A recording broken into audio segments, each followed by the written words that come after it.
ইন্না লিল্লাহি ওয়া ইন্না ইলাইহি রাজিউন। কিছুক্ষণ আগে একটা সংবাদ শুনলাম, ভারত নাকি পাকিস্তানে হামলা করেছে, এবং দেখলাম আমি খবরের মধ্যে 3 স্থানে হামলা করেছে।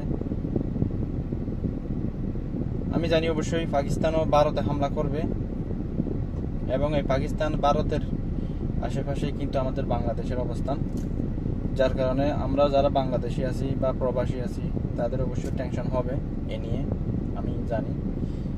যাই হোক, মূল কথা যেটা বলতে চাচ্ছিলাম, কোনো যুদ্ধই কোনো দেশের জন্য মঙ্গল নিয়ে আসে না ক্ষতি ছাড়া। যেমন আপনারা দেখছেন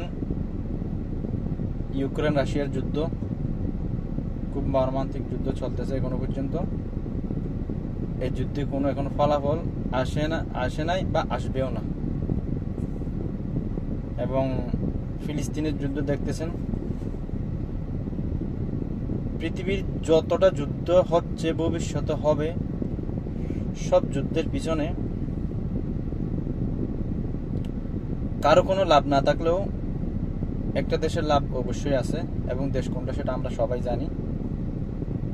সুতরাং এই যে ভারত পাকিস্তান যুদ্ধটা শুরু হয়ে গেল, আশা করি কোনো দেশে লাভবান হবে না, না ভারত লাভবান হবে না পাকিস্তান লাভবান হবে, কেউ এই যুদ্ধে লাভবান হবে না। কিন্তু একটি মাত্র দেশ আছে প্রত্যেকটা যুদ্ধ থেকে একটা লাভ উঠিয়ে নেওয়ার চেষ্টায় থাকে। তো যাই হোক, আমি মনে করি সব দেশকেই সংযত অবস্থায় থাকা বেশি জরুরি। আল্লাহ সবাইকে হেফাজতে রাখুক। ভয় লাগতেছে, কারণ এই দুই দেশের প্রায় কাছাকাছি বা মাঝখানে আমাদের দেশ বাংলাদেশ আছে, যার কারণে মূল বইয়ের কারণ এখানেই। যাই হোক, আল্লাহ সবাইকে হেফাজতে রাখুক, আল্লাহ সবাইকে বুঝদান করুক।